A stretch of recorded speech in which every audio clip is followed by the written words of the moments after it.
It's round 7 of the World Superbike Championship in 2025. Welcome to the UK round of the championship as we come here to Donington Park. Toprak is on a form here. What can he do after winning the race this morning? Time will tell. Well, here's a current look at the standings there with Bulliger leading on 321 points. Toprak Razgaliolu has done the comeback of his life ever since that disastrous race at Phillip Island. He now leads as well, back up 320. For the first time this year, Toprak has the chance to take the championship lead. Let's cross over to the grid as we get ready for lights out. Available, but it will last longer, and we have 23 laps ahead of us as we look through the heat haze across to Coppice Corner there in the background. We'll let you know the tyre choices in just a moment as we move across the front row of the grid for the final time this afternoon ahead of a Superbike race, but we still have a Super Sport race coming up after this one. As James has said, can Toprak make it 3 trebles for 2025? If he wins the race, he leads the championship for the first time this year, but not if Bulliger gets his way.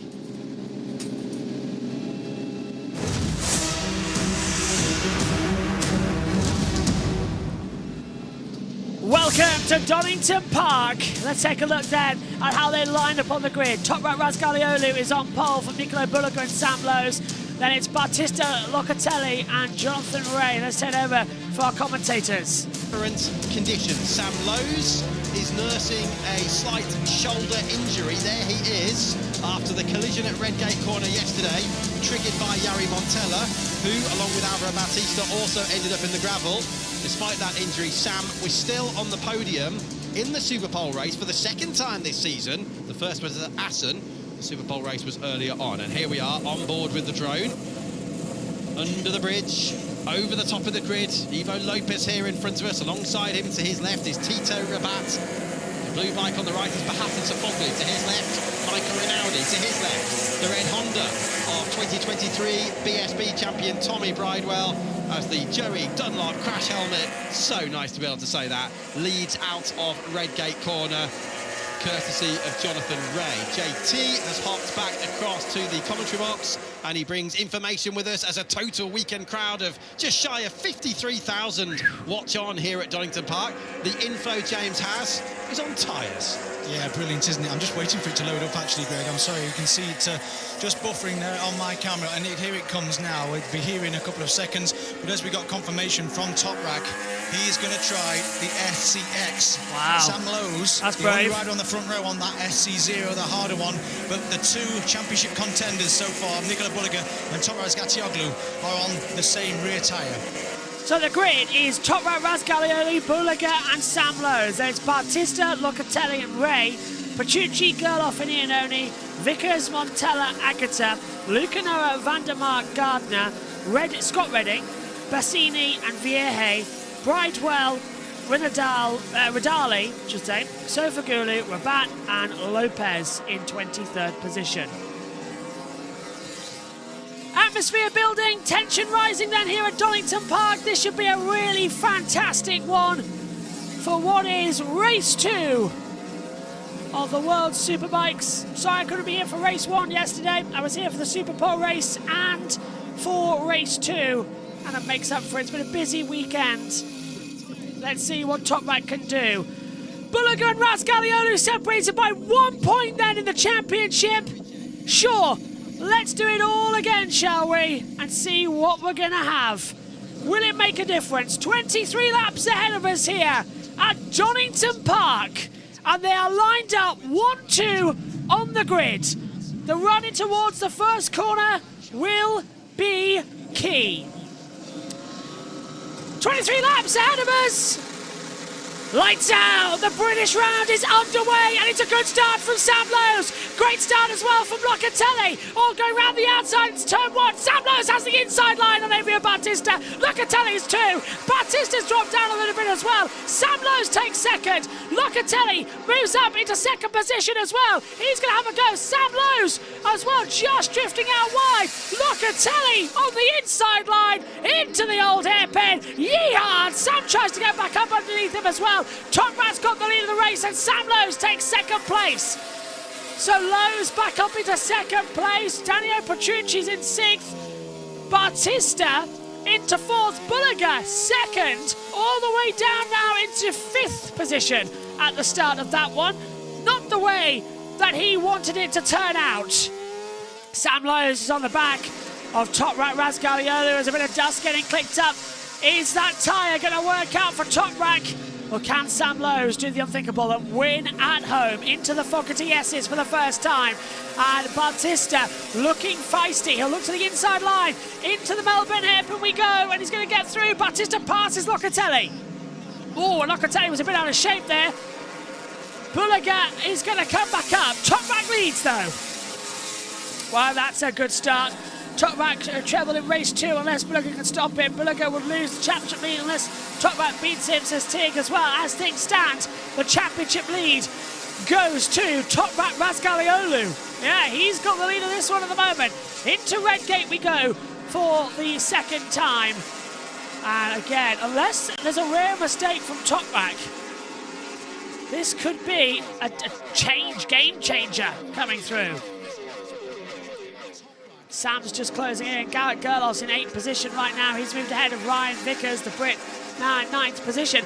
Sam is staying with Toprak though. Jonathan Ray, who was impressive this morning in the Superpole race, now runs in 7th. Again, just slowly catching up. Oh, there's debris being flown to the circuit. Little bits of debris getting blasted in as a plane goes above here at Donington Park. It's located right next to East Midlands Airport. So you get the vortices coming through. Through the chicane we go. Another great place to watch here. Down the chicane where it's 3 wide between the 55 of Locatelli as well, all coming in. There's all sorts of mayhem on mayhem. 4 wide to the braking zone as well. How's that going to work out? Ever so nicely as they all try and close back up. Fantastic run so far. So, over the line we go. Toprak's got the fastest lap. Sam Lowe's second, and now on the inside, Bulliger's going to have a go on Locatelli into the braking zone. Bulliger takes 3rd place, 4th place I should say, away, and now slowly starting to close up.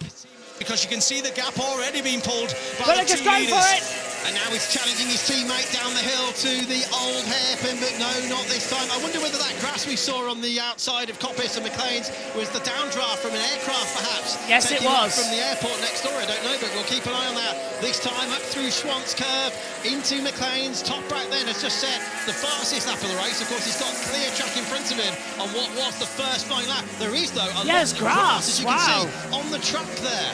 Maybe the helicopter pad's just off to the that side. It's unusual, isn't it? It's where the high part of the circuit there, up at McLean's and Coppice, so maybe the wind is just getting a little bit gusty. You can see the clouds in the background today. It's very much different, the weather from yesterday. Locatelli deep into Foggy's S's, and Nicola Bulliger has to get past Bautista into Melbourne Loop. Here he comes up the inside. This is absolutely crucial, not just for the race, but for the World Championship this year. He's run... Bulliger's gone deep! Bulliger runs it in deep, and that's going to allow Bautista to come back through! Well, the championship, already Toprak's taken the lead, but Bautista, oh, and he's got his teammate round the inside. He said, go on then, go ahead.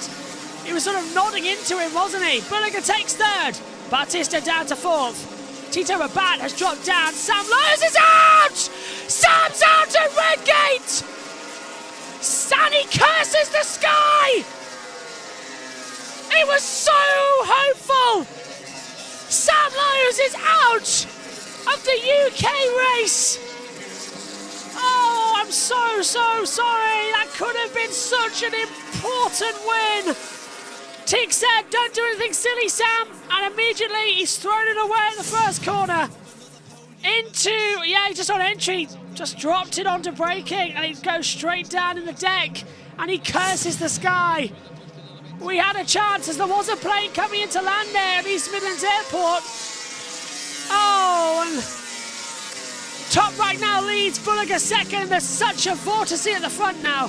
His Twins has delivered little, relatively speaking, and now the onus is on this man, the World Championship leader, at the moment, but if it stays like this, he's 4 points behind Toprak, but now he's got clear air, and guess what? He's taken half a second out of Toprak already on this lap. Buliger, a 26.7 last time round, but on this lap, he's starting to close in. You can see the gap at the top of the screen, currently 1.5. Only wide. Attacking Iannone for 7th. Buliger now sets the fastest lap of the race, and the gap is down to 1.4. Game on. 0.6 of a second. Something is amiss with Toprak's lap time there. Did he make a mistake? Because that's an unusual gap, isn't it? Slow. That Buliger's just poured Haggerty looks underneath the Iannone over the top of Hollywood's into Craner curves, and you can visually see now the gap is starting to come down, but it's high risk for Nicolo Buliger to pull that amount of time around Donington. I think Toprak's time is all right. If you look at it compared to the other riders, he's still a good 3 or 4 tenths quicker. It's just that Buliger is absolutely flying, and now he sets the fastest first section of the race so far, and another 3 tenths has gone. It's down to 1.1. Can Buliger do what he did at Most earlier in the year by bouncing back spectacularly? That was a great race. Third and final race. I do feel for Jonathan Ray, though. He finds himself, after all of that drama, down in 13th position when he started on the 2nd row. All change here at Donington, I'm afraid. What a cracking race. This Jonathan is Ray. the end of lap 5. 18 to go when they cross the line, and the gap is 1.2 seconds. Look at Garrett Gerloff on the number 31. Pacetti run. Kawasaki right up behind Petrucci now on the Barney Spark Ducati. This is phenomenal progress from Gerloff. We had a word with him at lunchtime. He was in the hospitality with a smile on his face. And when the Texan's happy, he's fast, isn't he? And this is on board with Daniele Petrucci. Down the weak cross straight here at Donington Park, all the way up to 5th gear, and then back to 2nd for Redgate. Turn it into this right-hander, a late apex when you pull it on the inside, and then fire it all the way over Hollywood, down Craner curves, and the Texan is all over the Italian. There's and Sam. here comes Sam into the back of the garages. Oh, I'm sorry, Sam. That's Just speaks unfortunate. 1,000 words. Sorry, he says to Sam Collins. Sorry to everyone. Well, Sam, what can you do? We really do feel for you. What can you say? He was up there in 2nd place and departed the race just a couple of laps ago. In the meantime, Toprak has just submitted his personal best sector and lap of the race so far, but it was still a tad slower than Nicolo Buliger. The gap is at the top of the screen, 1.2 seconds. Big mistake from Sam, but really encouraging. The pace that he had right on the back of Toprak Gazagatioglu there, it will fill him with confidence going into, let's not forget, the next race is brand new for everybody. I know they've all tested there, but it could just reset. And when you've got the riding talents of Sam Lowes, when you get the advantage of the experienced guys out the way, it can give you a real chance. Yes, the Balaton Park circuit in Hungary. The series has been to Hungary before as Gerloff drops a wheel on the grass coming out of Melbourne Loop. But that Hungarian visit in a couple of weeks from now will be the first to the country since 1990. But that was the Hungaroring, which still, of course, hosts the Formula 1 Grand Prix. But Balaton Park, a completely new venue. So we're looking back from Petrucci. You'll just hear him applying the throttle here and the traction control biting away. Yeah, just down through the Craner curves, in towards the old hairpin. Engine. Lovely. Back end stepping out a bit down Craner. This is old hairpin. The Starkey's Bridge. Wonderful pictures there from the back of the Ducati. And you can see how hard Garrett Gerloff is having to work to stay in touch with the Italian in front of him. Well, Gerloff said at the start of the weekend, I'm happy with braking, I'm happy with corner exit, but it's mid-corner speed I want to improve. And sure enough, that's the perfect demonstration there, live and in vision, as he closes in on Patrice. He gets a good exit. We know these Ducatis are on horsepower in comparison with the Kawasaki, but look how Gerloff gains on braking. It's pressure upon pressure again. He's absolutely right with him. Let's not forget this bike got 2 podiums with Alex Lowes on it last year, so it's obviously a bike that does go well around this particular corner, this track. I thought he was going to have a look at Daniel there at the Melbourne Loop, but he thought best of it. Just another check out the front. The 2 leaders, Toprak and Buliger.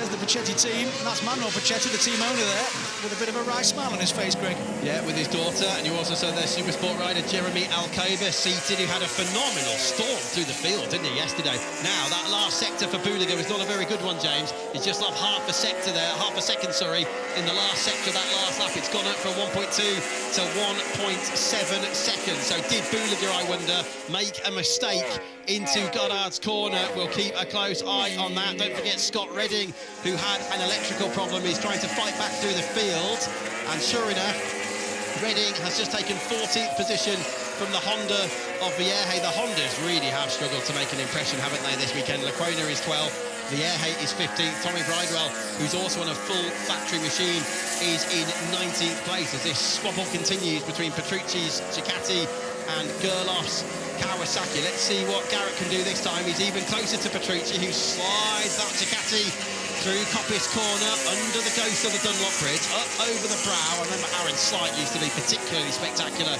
through this part of the track. Through the left, yes, that's even closer this time. Through the right, and up towards Melbourne again. Yeah, just looking at the lap times, and the Hondas are 1 second and 1.2 seconds slower Out every goes single lap. the 46. Nicola Buliger. There's a crash for, I think it's Tito Rabat. No, it's Bridewell. It's Thomas Bridewell. Tommy Bridewell has crashed out. The visual soon, I'm sure, for the Spaniard on the MIE Honda. But as the leaders now come through Goddard's and they cross the line again, it's 26.6 for Toprak and a 26.6 for Nicola Buliger. Exactly the same lap time. It's Bridewell, unfortunately. Tommy Bridewell, we were just talking about the Hondas, weren't we? Number 46, Tommy Bridewell has hit the deck at the foggy S's.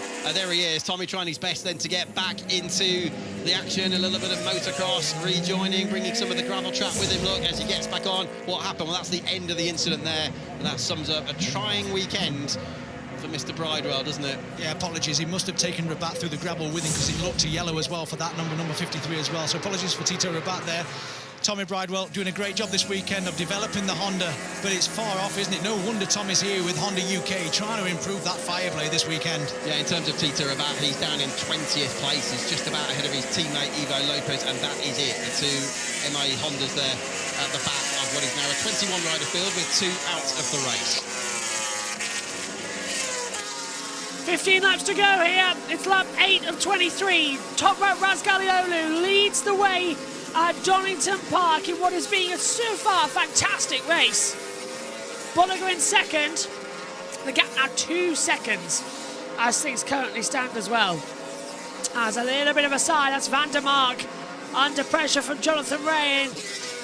Yeah, unfortunately, Jonathan can't get the inside line back to Habrig's attack and pull the throttle back. Yep, out of the race is Tommy Bridewell.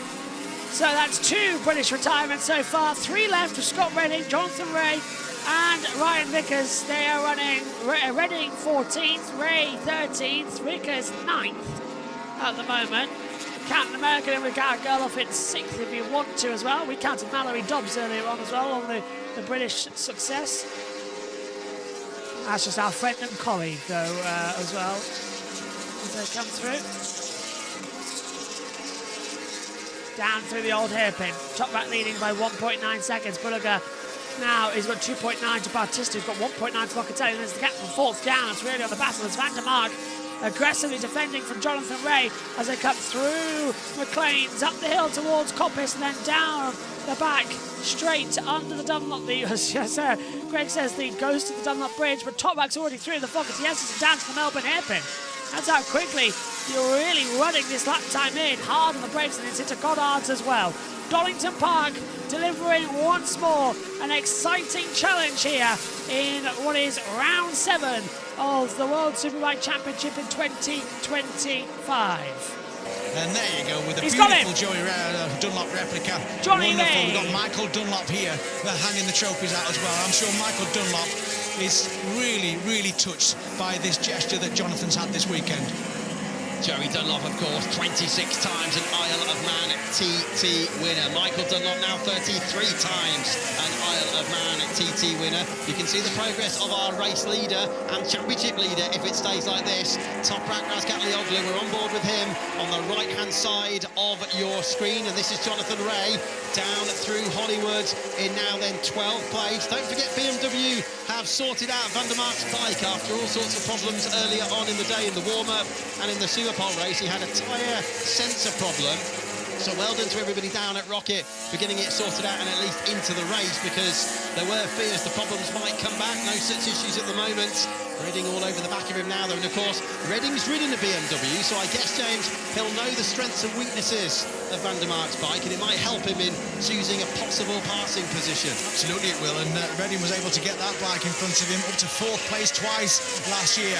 Here comes Scott down the back straight. We know that the BMW is very, very similar horsepower to the Ducatis, especially the Satellite one for Scott Redding. This is back at the front, and you can see that the gap is now 2 seconds. Nikola Bulliger looks like he's going to have to concede this lead in the next 3 or 4 laps, because to try and close a 2-second gap to Toprak around this track with used tyres, it's really risky. But you can see the gaps there, and Alvaro Bautista, this will be a really good welcome podium position as he's negotiating his contracts for next year. And it just goes to show again, doesn't it, with Bautista, how qualifying really hurts him. This is Toprak in the meantime on the front wheel, right in front of the guests in the Goddard's hospitality unit through that last corner as he leads this race now by 2 seconds, as you say, James. Oh, look at That's that. brilliant. He let go of the front brake, it started to chatter, and he needed to engage again the front brake to get it to stop chattering and turn. That is unbelievable bike skills from Toprak Razgatlioglu. When you brake into Goddard's and you release the brake and you get chatter where the front's going, to have the instincts to grab the brake again as the front tyre's pretty much at its limits of traction, that's a brilliant slow-mo, that. So just to put that into context, how difficult or how unusual is that for a rider to be able to do what you've just described? It is just natural instincts when a rider gets to the level that Toprak is, to know that if it goes beyond the limits, when you are losing the front, when you are losing the rear, with the confidence that you've got and the ability that you've got, you can still save it. It doesn't matter what the bike does underneath you. If it's struggling to stay aboard, you can make it do what you want to do with it. And that's the difference between the top riders like Marc Marquez and Toprak Razgatlioglu. Well, if you've been following our coverage here on TNT Sports and Discovery Plus across the weekend, you will have seen the Toprak Razgatlioglu documentary, which was put together by our fantastic team back in London, and all of the stories about his late father, who passed away in a terrible road accident in Turkey when Toprak was just 21 years old at the end of the 2017 year. It was November 2017, and of course he was a stuntman himself, Teka Arif, one-wheel Arif, and of course Toprak was destined, wasn't he, to become a stunt rider or even a race rider, and as we know, he's sort of combined the two, hasn't he? Toprak, who first came into this paddock and won his very first Superstock 600 European Championship race at Manicourt in France at the end of 2014. Won the title the next year, and the rest, as they say, is history. Now, Ryan Vickers there. This is Gardner on the GYTR GRT Yamaha. Caught up with him last night. He was a little bit annoyed because he knows he can get more out of the weekend, and it's the first time, I would say, since the end of 2023 that Gardner has been put in the shade by his teammate Tommy Aegerter. That was the first time that Aegerter had his podium, if you remember, and then got a second one that weekend. All through 2024 and 25 so far, Gardner's had the edge. It's not been the case here this weekend. It hasn't, but there's a rider, Tommy Aegerter, I'm talking about, riding for his career. And when your back's against the wall, you've got to come out fighting, and that's exactly what Dominique Aegerter is doing, and fair play to him. Lap times now, 26.5 for Toprak, 27 flat for Nikola Bulliger. You've got to say, Greg, the fight is over. Well, half a second difference. I wouldn't be surprised if we see the graphic at the bottom of the screen in just a few moments, confirming those differences in those lap times. There's not many differences in lap times here, though. Iannone now being caught by Aegerter. Great to see Aegerter closing in. He has had that stomach virus that kept him out a lot of pre-season testing last year. He's had collarbone injuries, he's had arm pump operations as well, so he's been in the wars a bit, but look at this, a bit of movement going on down the hill now, and that's Redding attacking Van der Mark, and this is the fight for 13th place. Right behind them Xavi Vierge, the rider from Castellbisbal, just outside Barcelona. And Vierge is the second of the two Hondas. His teammate Lecuona is up there in 11th place. Just looking at this as well, this potential, or just a replay of Van der Mark going wide, or was he helped wide a little bit? No, not really. Just a He left the door half open, and Scott Redding says, thank you very much, I will come through that. And this is Goddard's one corner later. Van der Mark getting back that position from Scott. Great little battle there, but I was just going to say, Ryan Vickers in 9th, his best of British at the minute, and this could be his very first top 10 result in a full race. Here comes Scott Redding on Michael van der Mark, watch out for Vierge just behind, and Bassani as well on the Honda, and on the Kawasaki Yari Montella closing in as well on his Barney Ducati, the Italian currently down in 17th position. There's Redding then, so he's through and up into 13th. He always goes well, doesn't he, here at Donington Park. Every time we come here, we reminisce and think about 2008, when he became the youngest ever Grand Prix winner at just 15 years of age at the time, a record that stood for a decade until it was taken away in Valencia in 2018 by Jan and Ju. Redding's next target now is Jonathan Rea, just as it was in race 1 when they had a great scrap yesterday, but this time they're the other way around. Jonathan will be on the defensive, Scott on the offensive. Here's Bassani. It just has not happened for the Italian so far, at least. He's going to try and scrape a point or two if he can. Bassani's outside the points at the moment by the sake of one position, and there's his fellow Italian Yari Montella in 17th place. At least he's keeping out of trouble this time.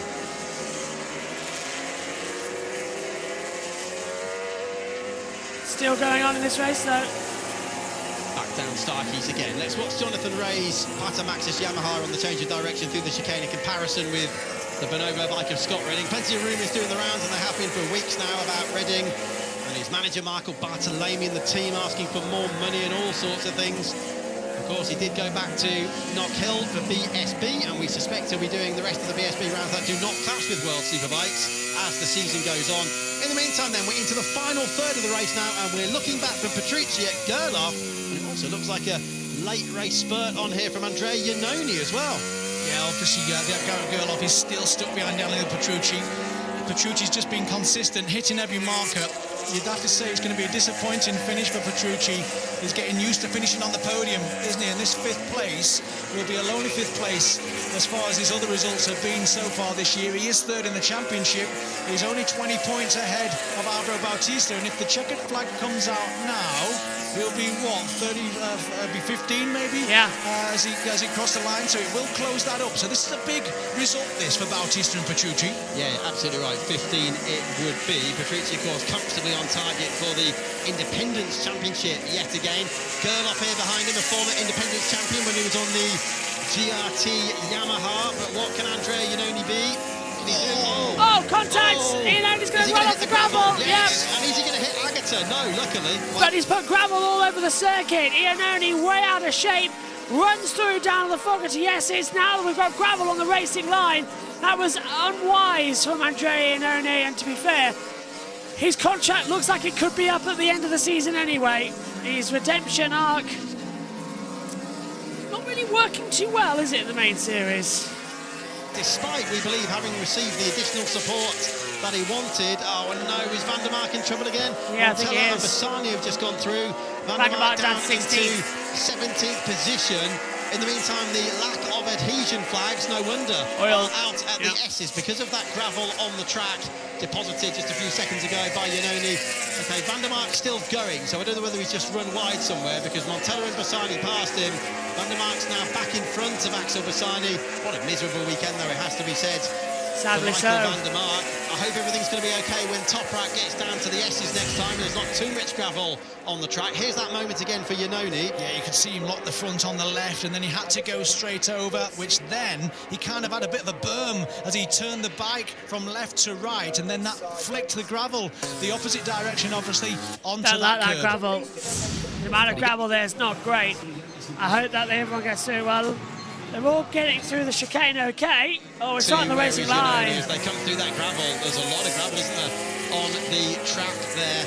But just seeing where Iannone has dropped to, he is 8th, isn't he, now? So here's Gerloff. Oh, and Petruk's having a lock-up as well in the braking zone.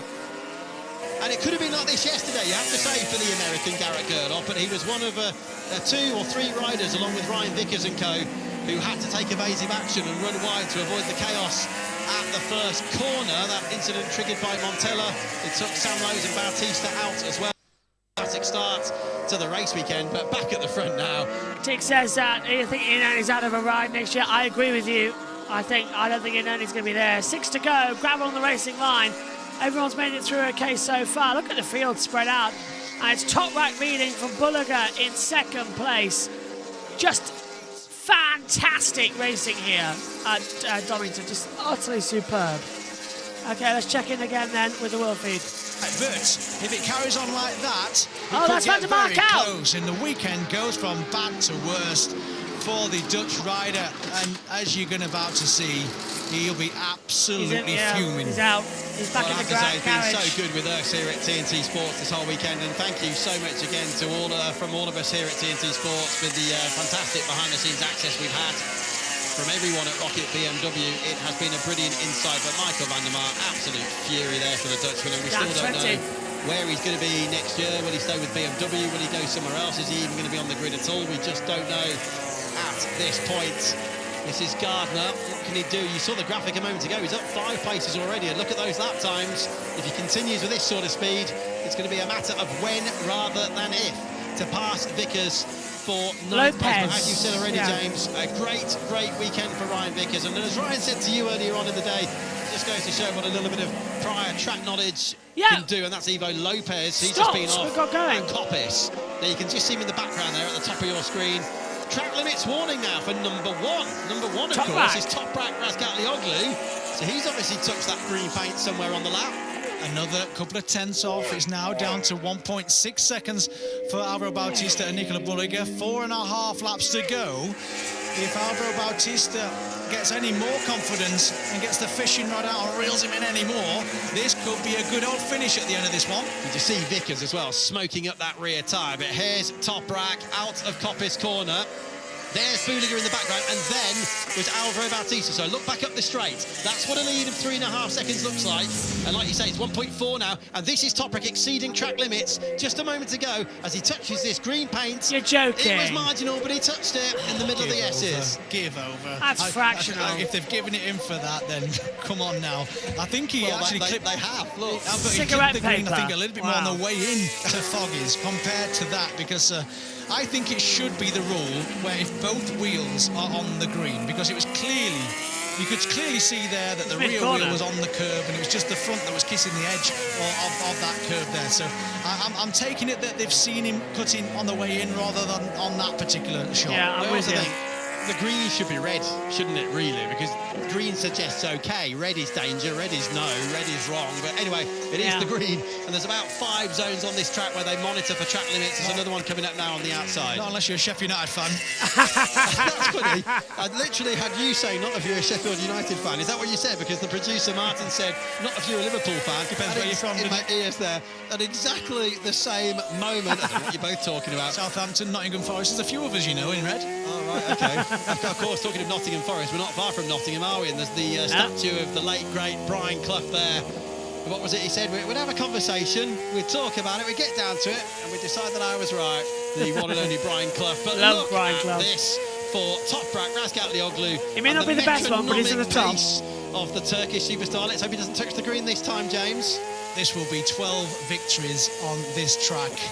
Toprak is untouchable here at Donington Park. Just marvel in what this man does on a motorcycle on this particular circuit, because you might never see this man ride around Donington again. He's going to MotoGP, and currently they are at Silverstone. We have ridden here at Donington Park in MotoGP, and fingers crossed they'll be back again, because watching this man ride around here is very, very special. Go on then, James, you were here in 2007. You can see the gear, you can see the revolutions per minute and his speed. Talk us round. Second, third, fourth, just as you go over Hollywood, and then you drop it down Craner curves, hug the white line on the inside before you flick it left, accelerate hard, down the hill into second gear to the old hairpin, and then as you exit the old hairpin, under Starkey's Bridge, all the way around Swans Corner. I'm sort of moving with the TV pictures, trying to see what it's like. You could really hear the traction control biting there. This is McLean's now. Look how blind the approach is to Coppice. Yeah, over here, third gear, run it through, go wide, open the last part of Coppice as much as you can, because you've got to get the bike stepped up as quickly as you can. The drone, look, trying to keep up with Top Rack on the top of your screen, over the crest, under where Dunlop Bridge was, before you fire it into Foggy's S's. In second gear on the BMW is third on the Ducati, third, fourth, all the way over the crest before you drop down the hill to Melbourne Loop into first. Jam on the anchors, get it stopped, get it upright, and get it back up the hill towards the final corner here at Donington into Goddard. Second up to third, and then back down to first once again. Couple of first gear corners here at Donington, Melbourne Loop, and this one. Get it out in the start and finish straight, the Wheatcroft straight, and once again it is a 27.5 for the world champ at Donington. What a fantastic lap there with James Toseland on the commentary for Top Rack Razgaliolu as well. He's leading by 3.2 seconds, and it looks like Top Rack is about to win what could be his last race here at Donington. As we mentioned, he's off to MotoGP. They race at Silverstone, but Top Rack has loved Donington. A triple here last year, a triple here this year. Let's take a replay of Andrea Iannone. This was 4 laps ago at turn 7 on the inside line through Starkey's Bridge, up and around the outside. Iannone can pull moves like on that. He can stay in the series. Fantastic round the outside of Dominic Agata. Fabulous run. Alvarez catching Bulliger. I don't think Batista's going to make an overtake though. I definitely think he'll sort of lift off. He sort of nodded him through anyway through the chicane. But Top Rack is going to take the lead in the World Championship. And that is going to be a huge, huge margin. I can't wait to see what's going to happen next. Let's take a look. Oh, hang on, that's Ryan Vickers in a battle for 10th, side by side with Ike Likanoa. And, well, a bit of a bang-bang on the inside, and they'll get that going. Into the last corner then. What a fantastic race. We are on a bit of a quick off to get over to the Formula E race in Berlin. Out of the last corner, squirt the throttle, and Top Rack will start his last lap here at Donington. Bulliger is second, Batista in third, and the chance of a race win closing in dramatically. But Batista is a tenth of a second faster across the last 3 laps, and he's right on the back now. You are correct there as well, Tig. What's that gap? 7/10 of a second between Batista and Bulliger as things stand. 6/10 now in sector 1. Would Batista really disobey team orders and go for the move? Unless Bulliger's got some sort of problem. Unless his tyres are gone, of course. That's another factor to try and remember in as well, if the tyres have hit an issue. What a crazy, peculiar, amazing run. We're in now to the Fogarty S's and then down into the Melbourne hairpin. Top Rack Razgaliolu is about to do his 3rd triple of the year and win for a 10th time in 2025. What a run as Batista trail breaks. He's trying to go around the outside of Nicolò Bulliger. He can't get the comeback. Goddard is still an option. We'll keep an eye on the 2. Unless Batista really would do it. No, he's not. The perfect 10 for Top Rack Razgaliolu and the lead of the World Championship for the first time this year. Top Rack is back on top. Fabulous race. Fabulous weekend at Donington. Bulliger in second, Batista third, Locatelli, Petrucci, Gerloff, Iannone, Agata, Gardner, Lucanoa and Ryan Vickers comes home in 11th. Redding is 12th. Xavi Vierge, Yari Montella, Jonathan Ray the last point, Bassani, Sofagulu, Rinaldi, alongside there was Rabat, Lopez, out was Van der Mark, Bridewell and Lowe's. Top Rack on top and leads the championship for the first time in 2025 with a perfect 10 race victory. That's how you do it. Crowd here at Donington Park. They really have welcomed World Superbike with open arms again. And this is the man who wanted reward 540,000.